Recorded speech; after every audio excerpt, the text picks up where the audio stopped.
Hoje nós vamos voltar a falar sobre o tema do sofrimento. E semana que vem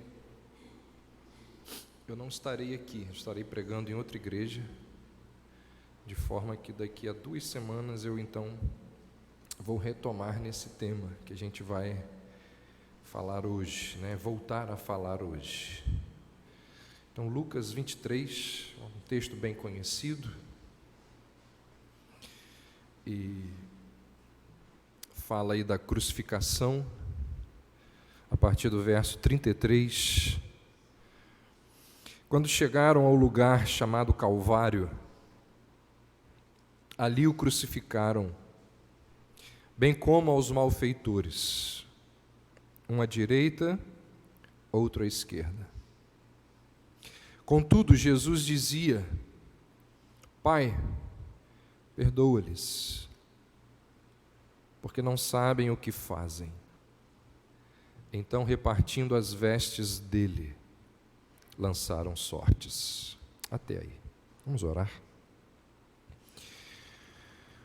Ó Deus, que a Tua palavra possa alcançar os nossos corações e sermos por ela alimentados, edificados, confrontados.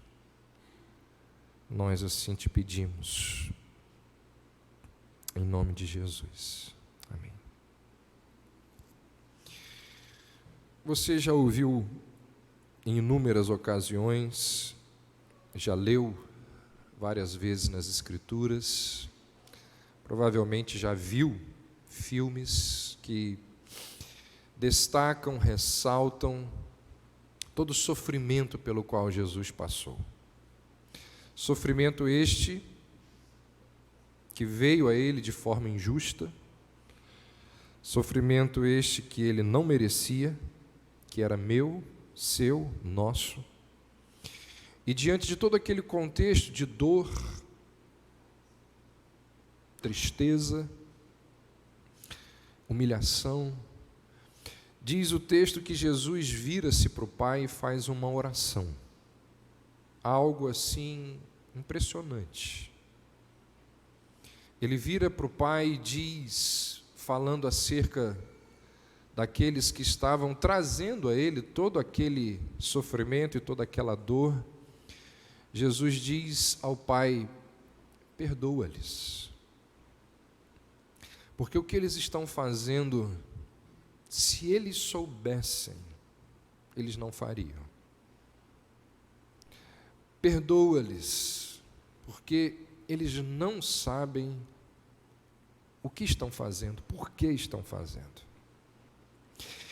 E nós poderíamos pensar, e certamente que pensamos isso, que somente alguém como Jesus, para, num contexto como esse, fazer isso, fazer essa oração. Engraçado que hoje eu estava conversando com alguém na hora do almoço, e esse alguém estava falando comigo acerca de uma atrocidade que alguém cometeu contra a filha de uma pessoa. E essa pessoa virou e falou assim: se fosse eu no lugar desse pai, eu nem terminei, nem esperei ele terminar a frase e falaria assim: eu mataria.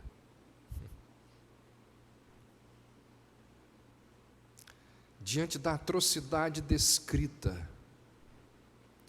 E aí, depois que eu falei isso, eu disse: olha, se eu fosse agir pelo meu instinto, eu mataria. Por isso que nessas horas, eu disse à pessoa, nós precisamos do Espírito de Deus. Porque só Ele, para nos impedir de agir dessa forma. Porque existem determinadas situações e contextos nos quais, se nós formos deixados à nossa própria vontade, nós agimos como animais. Na verdade, nós agimos como seres humanos sem o Espírito de Deus. Procuramos dar o troco, vingar, pagar na mesma moeda. Diz o texto que Jesus vira para o Pai e diz: perdoa-lhes. Talvez a gente pense assim: somente alguém puro, somente alguém sem pecado como Jesus é capaz de fazer uma oração dessas, pronunciar palavras como essas. O tempo passa, as páginas da Bíblia vão sendo viradas, e o mesmo Lucas, lá no seu segundo livro, ele escreve, ele testemunha acerca de um homem que, quando o cristianismo se espalha e os cristãos começam a ser perseguidos, presos, mortos, Lucas conta acerca de um homem chamado de Estevão, que foi apedrejado até a morte por anunciar e defender abertamente o Evangelho. E diz o texto que, enquanto Estevão estava ali sendo sentenciado à morte, Estevão não estava de forma alguma temeroso. Pelo contrário, Estevão permanecia ali radiante. Lucas vai dizer que o seu rosto era como o rosto de um anjo. E enquanto morria debaixo de uma chuva de pedras, aquele Marte, em voz alta, ele faz uma oração semelhante à de Jesus e diz: Senhor, não lhes atribua este pecado. Estava ali um jovem, muito estudioso, extremamente inteligente, que observou tudo aquilo que estava acontecendo, um jovem chamado Saulo de Tarso. Mais tarde, tempos depois do apedrejamento de Estevão, no caminho para uma cidade chamada de Damasco, para perseguir cristãos, prender cristãos, destruir a igreja que se iniciava, Saulo se encontra com Cristo ressurreto. E Saulo ouve Jesus dizer: é duro, é inútil para você resistir aos aguilhões. Aguilhões eram varas afiadas, que eram instrumentos, eram usadas para guiar os cavalos no rumo certo. Jesus estava ali dizendo que, embora Saulo se opusesse ferozmente ao cristianismo, no íntimo do seu coração, alguma coisa o forçava a reconhecer aquela verdade, algo que era muito incômodo para ele. De forma que muitos estudiosos têm entendido que um desses aguilhões que Cristo pode ter mencionado ali para Saulo foi, ou era, a alegria, a paz, a ausência de amargura demonstrados por Estevão enquanto ele morria. Certamente que aquela cena do apedrejamento e daquele mártir dizendo a Deus: não lhes atribua este pecado, ao que tudo indica, aquilo foi um aguilhão que ficou ali cutucando Paulo, cutucando aquele homem. Como Estevão conseguiu ficar tão calmo? De onde vinha aquela certeza de que ele estava justificado diante de Deus? De onde vinha aquela capacidade de perdoar as pessoas que o apedrejavam? Provavelmente a morte de Estevão e o que Estevão fez, falou, era um aguilhão, cutucando, incomodando o apóstolo Paulo. No caso, Saulo de Tarso. O comportamento de Estevão, debaixo de tão grande sofrimento, era muito mais do que louvável. A atitude de Estevão diante do sofrimento e da morte incomodou profundamente Saulo de Tarso. Estevão foi o primeiro exemplo do que repetidamente aconteceu com vários homens como Ambrósio, Cipriano, Policarpo, Inácio, aqueles primeiros mártires da igreja, homens que derramaram o seu sangue, deram a sua vida pela mensagem do Evangelho. Diante da perseguição, a história conta que os cristãos, eles morriam com tanta dignidade, que as pessoas que viam aquelas sentenças sendo cumpridas, os espectadores ficavam se perguntando de onde vinha a capacidade daquela gente de sofrer. Um historiador diz que os cristãos usavam o sofrimento como testemunho da superioridade da sua crença, pois diante dos sofrimentos enfrentavam-no melhor do que os pagãos. Após a sua conversão, Paulo nunca mais se esqueceu desse princípio. Paulo nunca mais se esqueceu dessa verdade, de que o sofrimento daqueles que amam a Deus possui um poder enorme sobre aqueles que não conhecem a Deus. E esse princípio, ele seguiu o apóstolo Paulo, ficou tão forte no apóstolo Paulo, que quando ele estava preso, ele vai encorajar os crentes a não ficarem desanimados com o seu encarceramento. Ele olhava para o seu confinamento como uma forma de revelar ao mundo o caráter do Criador, o caráter do seu Senhor. Abra aí, rapidamente, Filipenses, capítulo 1.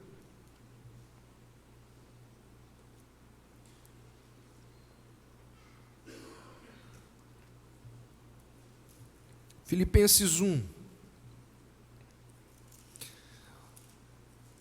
Olha o que o apóstolo Paulo vai dizer nos versos 12 e 13.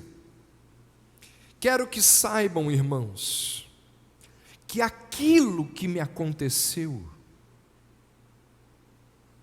o que aconteceu a Paulo? Prisões.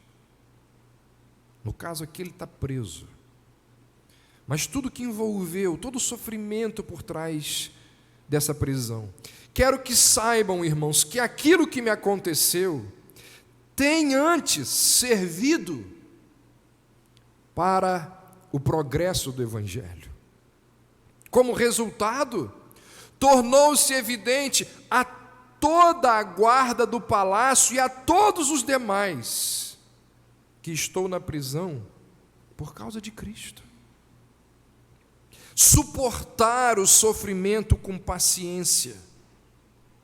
Quando aquelas pessoas que estão observando que quem sofre é um cristão, revela o poder de Deus. Paulo fala disso de uma forma muito clara, numa outra passagem. Abra aí, 2 Coríntios capítulo 4.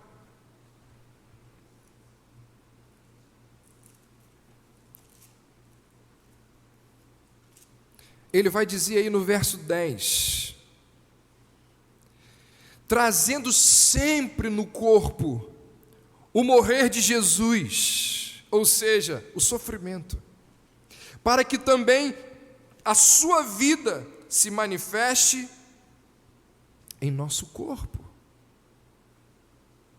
O apóstolo Pedro também vai falar sobre isso.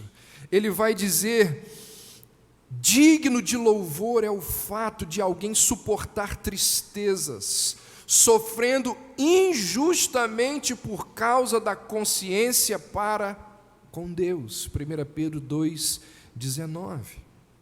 Então Paulo está afirmando que quando os crentes lidam de forma correta com o sofrimento, eles mostram ao mundo algo da grandeza divina. Ele está dizendo que quando as pessoas ao nosso redor, que não conhecem a Deus, observam as nossas vidas e a forma como nós reagimos à dor, Deus é engrandecido. Na verdade, talvez nada revele Deus de maneira tão apropriada quanto a maneira como nós reagimos diante do sofrimento e da dor.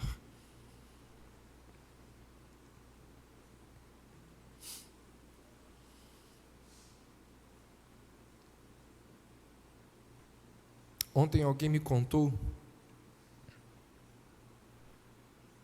que estava numa viagem bem longe daqui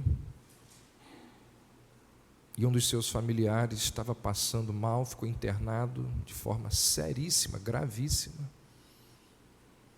E uma amiga médica virou para ela e disse assim: não volte, fique aí, que vai dar tudo certo aqui. Você não vive falando para mim que Deus controla todas as coisas?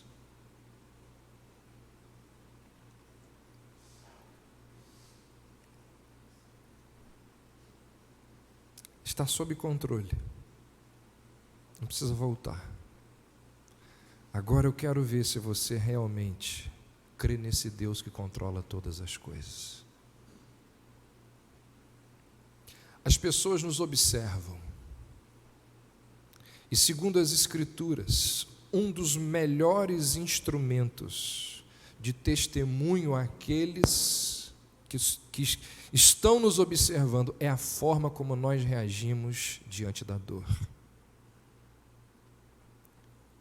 Jesus disse ao Pai: perdoa-lhes, porque eles não sabem o que fazem. Estevão disse: Senhor, não lhes atribua este pecado. Aquilo foi um aguilhão no coração do apóstolo Paulo, que mais tarde percebe que a forma como reagimos ao sofrimento serve de testemunho, tanto que ele vai dizer nas suas epístolas: não fiquem tristes, não fiquem constrangidos com a minha cadeia e com as minhas algemas, porque isso tem servido de testemunho àqueles que estão ao meu redor. Você já ouviu falar dos Amish? Isso mesmo, Amish, A-M-I-S-H. Quem são? Talvez você tenha pensado que seja uma pessoa. Os Amish são descendentes dos anabatistas, um grupo religioso famoso por ser extremamente conservador. Vivem em comunidades fechadas. Por exemplo, para eles, o uso de tecnologias como automóveis, equipamentos eletrônicos, telefones, é assim extremamente restrito. Eles usam muito pouco, apenas em ocasiões raríssimas. Eles possuem grandes comunidades em mais de 28 dos 50 estados norte-americanos e no Canadá. Existem dezenas de curiosidades sobre esse grupo religioso que permanece com as suas idiosincrasias. Se você fizer uma pesquisa lá na internet, você vai ver dezenas de idiosincrasias, de coisas que só eles fazem, assim, que você olha, e continuam vivendo, passando os séculos naquele contexto ali que aos nossos olhos parece ser uma coisa maluca. Em 2006, um atirador fez reféns numa escola rural dessa comunidade ali em Lancaster, na Pensilvânia. E depois de atirar em 10 vítimas, de idades aí entre 7 e 13 anos, ele se matou. 5 crianças morreram. Poucas horas depois do homicídio seguido de suicídio, membros daquela comunidade, horas depois, membros daquela comunidade foram visitar os pais do assassino. E foram ali expressar tristeza pela perda daquele casal. Mais do que isso, foram ali oferecer apoio para os dias difíceis que estavam por vir.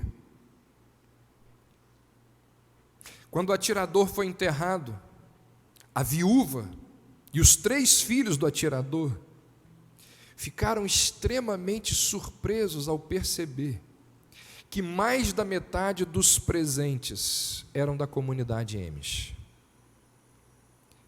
Pessoas que foram ali demonstrar apoio e preocupação com a família do assassino. Uma comunidade cristã inteira encarou o sofrimento com a mesma paz do primeiro mártir do cristianismo descrito ali em Atos 7.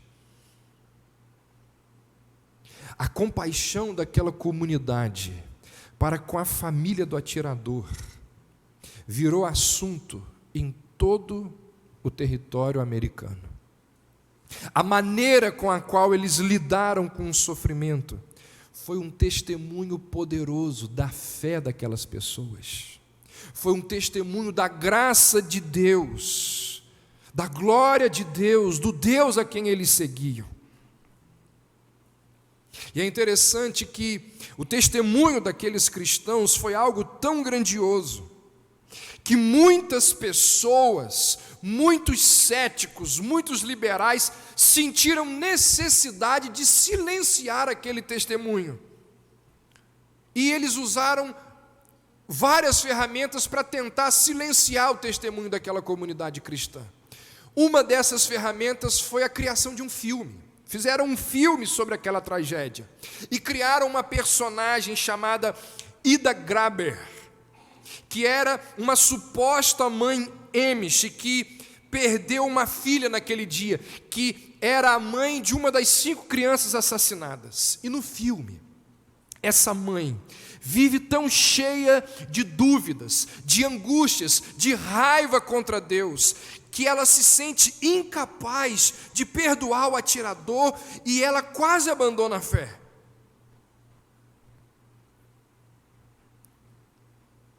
As pessoas da comunidade Amish se sentiram na obrigação de, após esse filme sair, vir a público e explicar que tudo aquilo era mentira. E que apesar da imensa tristeza e da imensa dor, não existia uma única pessoa cuja fé fora abalada e que não conseguia perdoar. De forma que aquele filme mostrava, sem querer, que os cineastas que zombavam da fé cristã, eles não conseguiam entender essa atitude em relação a Deus, que leva pessoas a misteriosamente aceitar a providência de Deus, que leva pessoas a, mesmo diante de sofrimentos e angústias, oferecer perdão, que leva pessoas a, mesmo diante de injustiças, não continuarem amarguradas com Deus e nem mesmo contra o assassino de seus filhos. 4 anos depois da tragédia, continuam as tentativas de silenciar o testemunho dos Amish. Um grupo de sociólogos publicou um livro sobre o episódio.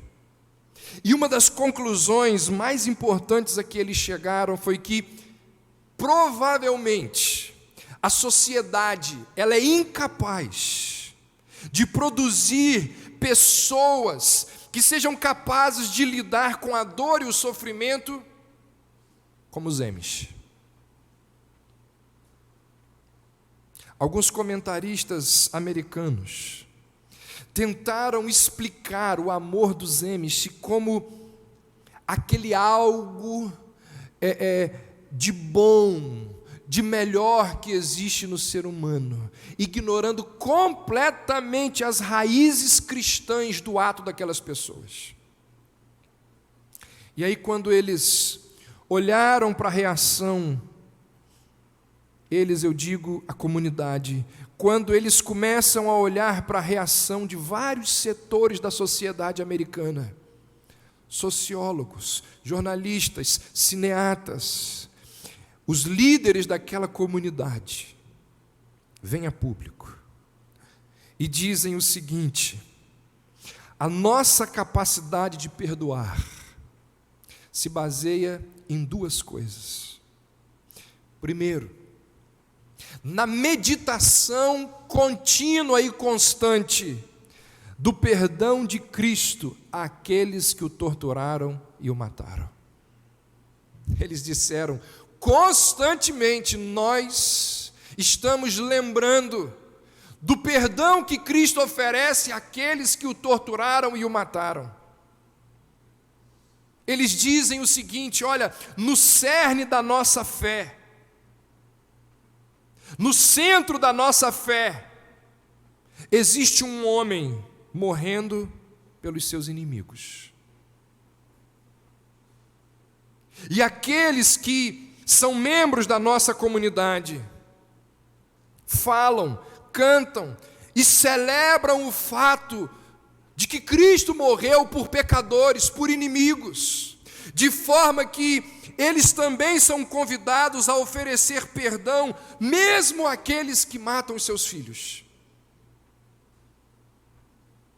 É dever nosso oferecer perdão aos nossos adversários, àqueles que matam os nossos filhos, porque Cristo ofereceu perdão a nós, que somos os seus inimigos, éramos os seus inimigos. Gente, isso aqui não é filme, não. Isso aqui existiu, isso aqui existe. Isso aqui é vida real. A segunda coisa na qual aquela comunidade baseava a sua capacidade de perdoar, segundo aqueles líderes, estava no fato de que o perdão é uma forma de abnegação, disseram eles. Perdoar significa abrir mão do seu direito de vingança. Perdoar significa abrir mão do seu direito de vingança. Eles entenderam que, da perspectiva cristã, viver significa abrir mão. Abrir mão dos interesses pessoais por amor a Deus e aos nossos semelhantes. De uma perspectiva cristã, viver significa abrir mão da sua liberdade para viver conforme a vontade de Deus e abençoar e beneficiar o próximo. De forma que essa crença, ela contraria tudo que a sociedade, tudo que eu e você aprendemos desde o início sobre vida. Nós vivemos numa sociedade individualista, consumista, que nos ensina o tempo todo autoafirmação e não autorrenúncia. O tempo todo a sociedade nos ensina a buscarmos, a afirmarmos, a lutarmos pela nossa liberdade, pelos nossos interesses, pelas nossas necessidades. Tudo isso deve vir em primeiro lugar. Enquanto que o cristianismo nos ensina que a gente deve abrir mão pelo outro. Paulo vai dizer: não tenha cada um em vista o que é propriamente seu, senão cada qual o que é do outro. Considere os outros superiores a si mesmo.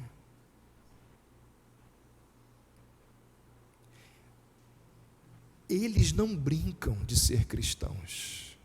Aquela comunidade não faz de conta que é cristã. Uma sociedade que promove a autoafirmação, ela geralmente produz vingança como resposta ao sofrimento. Você entende isso? Se nós pensamos o tempo todo em autoafirmação, se nós pensamos o tempo todo em nós, tudo para nós, quando alguém nos fere, imediatamente a gente quer se vingar. A gente quer dar o troco. É diferente de pessoas que o tempo todo são ensinadas sobre autorrenúncia, são ensinadas a combater o egoísmo, são ensinadas a pensar no próximo. São ideologias completamente diferentes, são filosofias de vida completamente opostas. Enquanto que uma contracultura como as do Amish é muito propensa a produzir perdão, nós temos uma sociedade que o tempo todo nos estimula a buscar a vingança. É por isso que a paz e o amor, diante da maldade e do sofrimento demonstrados pelos Amish ali na Pensilvânia, por Estevão em Jerusalém, por Jesus na cruz, é por isso que paz e amor demonstrados, dispensados diante de maldade, diante de sofrimento, é por isso que isso é um dos testemunhos mais extraordinários que o mundo pode ouvir e ver sobre Deus. Porque todo mundo está acostumado a dar o troco, a se vingar, a desejar o mal. Aí aparece um crucificado e diz: perdoa-lhes, porque não sabem o que fazem. Aí aparece alguém que está sendo apedrejado e diz: não lhes impute esta culpa. Aí aparece uma comunidade inteira que perdoa um assassino que cria um caos em várias famílias. E lá na cruz existiram pessoas como o centurião que, ao ver tudo o que aconteceu, disseram verdadeiramente: esse é o Filho de Deus. E lá no assassinato de Estevão tinha um jovem que ficou com aquela cena ali como um aguilhão no seu coração. E lá na comunidade dos Amish existiram pessoas que foram tocadas por aquela mensagem, por aquilo que foi transmitido por aquela comunidade, não apenas aquele país, mas ao mundo, ao perdoar aquele assassino. Sofrimento como testemunho. Por quê? Poderíamos incluir essa mensagem naquele grupo de perguntas: por quê? Por que Deus nos permite sofrer? para testemunharmos do seu nome, para levarmos aqueles que não ouviriam de outra forma o testemunho do Evangelho, a não ser pelo nosso sofrimento. Abra aí, 1 Pedro capítulo 3.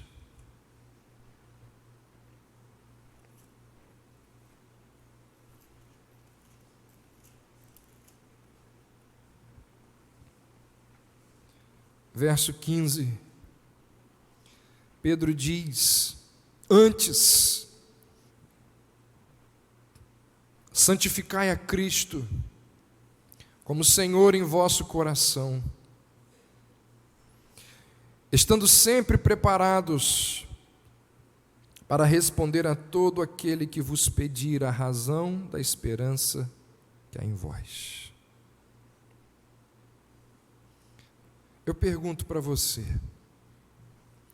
por que as pessoas perguntariam a respeito da sua esperança?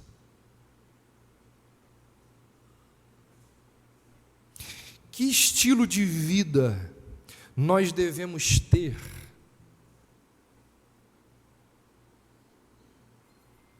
que estilo de vida nós devemos ter ao ponto das pessoas chegarem e perguntar a razão da nossa esperança?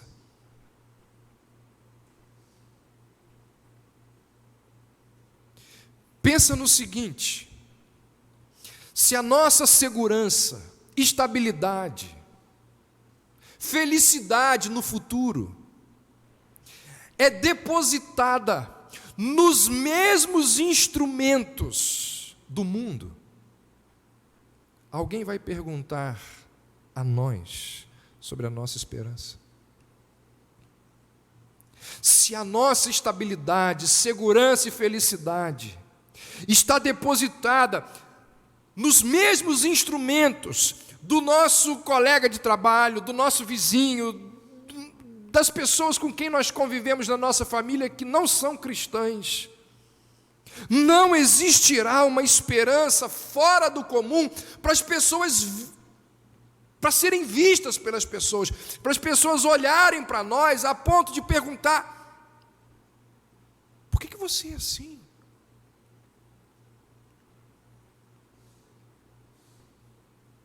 Por que diante da dor do seu filho, você reage da forma como reage? Por que diante da quimioterapia, diante desses tratamentos que te deixam tão debilitado, você ainda é capaz de sorrir, é capaz de ter esperança? Por que você, diante do desemprego, ainda é feliz?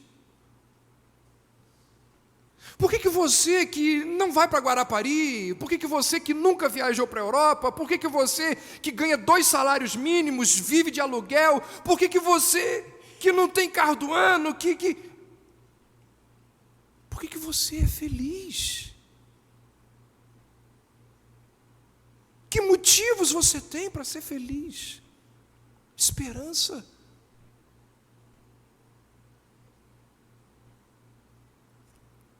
O que Pedro diz, que é um princípio presente em todas as Escrituras, é que o mundo, ele precisa olhar para o cristão e ver algo de diferente na vida do cristão, e ver algo que não é baseado na segurança do dinheiro, na segurança do poder, das realizações, mas a segurança de, como ele vai dizer lá no capítulo 1, da graça que vos está sendo trazida na revelação de Jesus Cristo. É como Paulo disse, olha, Eu aprendi a viver contente em toda e qualquer situação. Eu posso ter, ele disse lá, tanto em fartura como em escassez. Eu posso ter, eu posso não ter. Eu tudo posso naquele que me fortalece. É Ele dando um testemunho de que, quer eu sofra, quer não sofra, eu sou feliz com Jesus. Se Deus fizer, Ele é Deus. Se não fizer, Ele é Deus.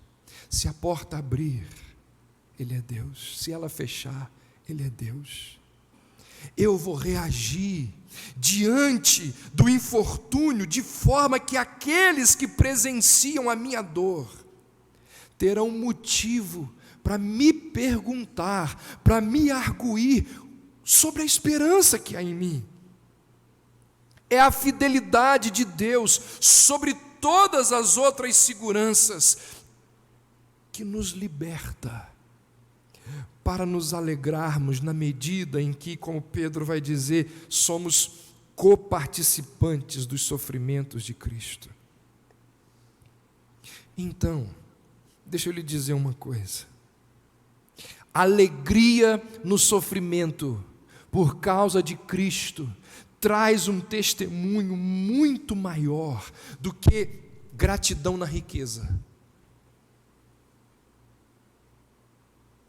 Deus nos chama para sofrer. Deus nos convoca e Deus nos diz que a nossa dor, ela servirá de testemunho para que algumas pessoas venham a conhecer o Evangelho. Quando Paulo escreve aos crentes de Éfeso, lá no capítulo 3, se você quiser abrir aí, ele vai dizer, lá no verso 13,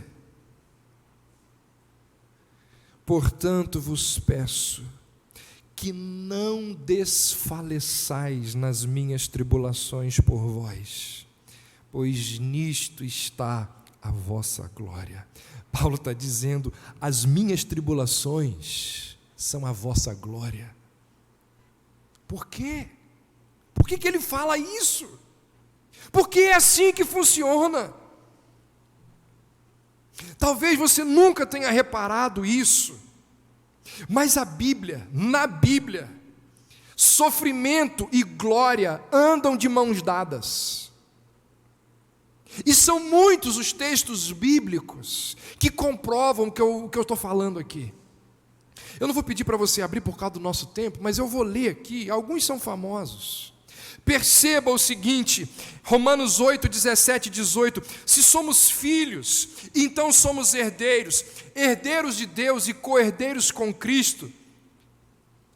Se de fato participamos dos seus sofrimentos, para que também participemos de sua glória.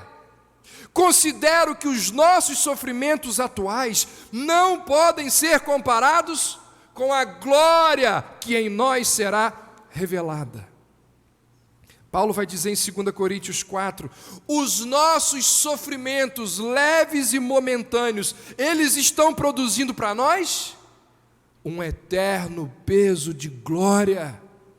1 Pedro 6, 7, nisso vocês exultam, ainda que agora, por um pouco de tempo, devam ser entristecidos por todo tipo de sofrimento. Assim acontece, para que fique comprovado que a fé que vocês têm, muito mais valiosa do que o ouro que perece, mesmo que refinado pelo fogo, é genuína e resultará em louvor, glória e honra quando Jesus Cristo for revelado. Esses e tantos outros textos da palavra de Deus nos ensinam que nas Escrituras, os nossos sofrimentos, se forem tratados e abordados de forma correta, eles glorificam a Deus, eles honram a Deus. Você percebe como que a teologia da prosperidade é coisa do diabo? Você entende que aquela teologia que diz que crente não sofre foi gerada no inferno. Em toda a Bíblia, sofrimento e glória caminham de mãos dadas. Sabe por que isso acontece? Por causa de Cristo. Porque Filipenses 2 diz que Jesus deixou a sua glória de lado e veio sofrer pelos seus. Glória e sofrimento caminham de mãos dadas. Uma antiga e famosa canção natalina, composta por Charles Wesley, diz: mansamente ele abandona sua glória, nascendo para que o homem não tenha mais de morrer, nascendo para elevar os filhos da terra, nascendo para lhes dar o segundo nascimento. Jesus perde toda a sua glória e sofre para que eu e você, para que nós fôssemos revestidos de glória. Jesus ficou de fora para que nós entrássemos. Jesus foi atado, pregado à cruz, para que fôssemos livres. Cristo foi rejeitado para que nós fôssemos aceitos. Cristo tomou sobre si o único sofrimento que realmente poderia nos destruir. E Ele fez isso para que todo o sofrimento que nos sobrevier só nos faça melhores. Quando nós entendemos, quando nós compreendemos essas verdades, nós somos capazes de dizer, como aqueles apóstolos que, com as costas lanhadas de chicotadas, presos, cantavam e louvavam a Deus por terem sido achados dignos de sofrer pelo nome de Cristo. Os primeiros cristãos aqui, da época de Policarpo, de Inácio, que eu acabei de citar, tem um livro chamado do John Fox, que fala dos mártires. Ele conta ali que os primeiros cristãos, quando se reuniam escondidos, eles diziam assim: será que qual de nós vai ser o próximo? Qual de nós será o próximo a morrer por Jesus Cristo? Você tem noção disso?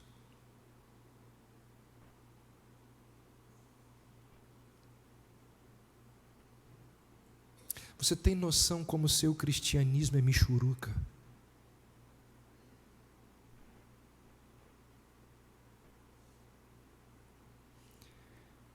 E ali tem uma história, se não me engano foi com Policarpo, que eles combinaram que o próximo que fosse levado para a fogueira, quando estivesse queimando, deveria levantar as mãos para mostrar para aqueles que estavam ali vendo se o sofrimento era realmente suportável.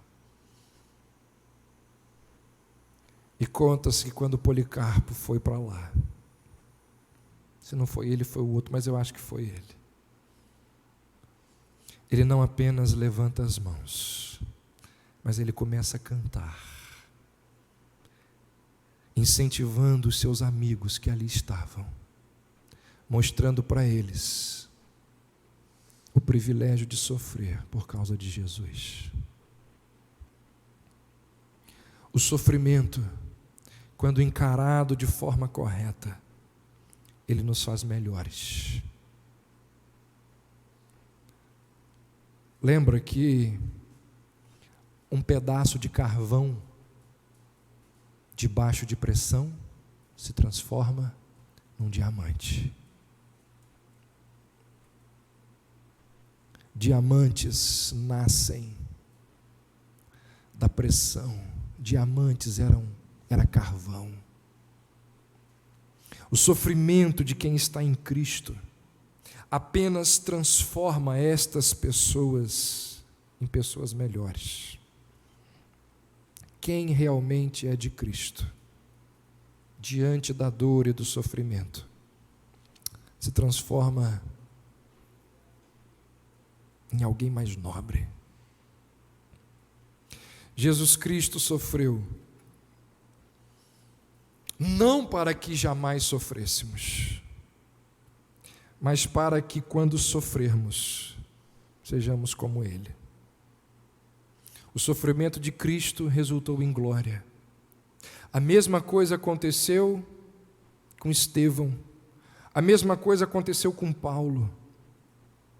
Paulo, ele estava feliz na prisão, porque as tribulações dele eram a glória daquela igreja. Paulo se torna parecido com Cristo, porque foi isso que Jesus fez. E se nós soubermos que essa glória está chegando, nós também seremos capazes de suportar a dor e o sofrimento. Eu encerro dizendo: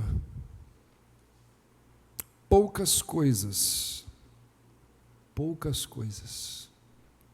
revelam, comunicam e transmitem a glória de Deus como o sofrimento. Certamente que a glória de Deus é perfeita, de forma que ela não pode ser aumentada. No entanto, o salmista vai dizer que ela pode ser engrandecida.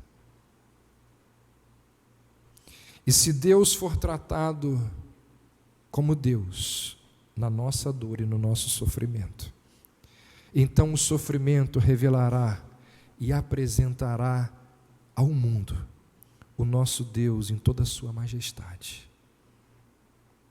Nós não podemos aumentar, mas nós podemos engrandecer a glória de Deus.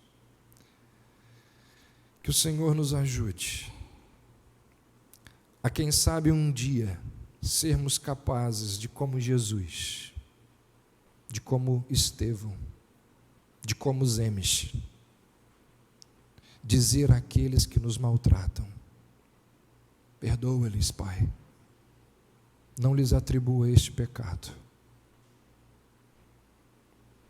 A ser como os mártires, desejosos de honrar a Deus com a sua dor.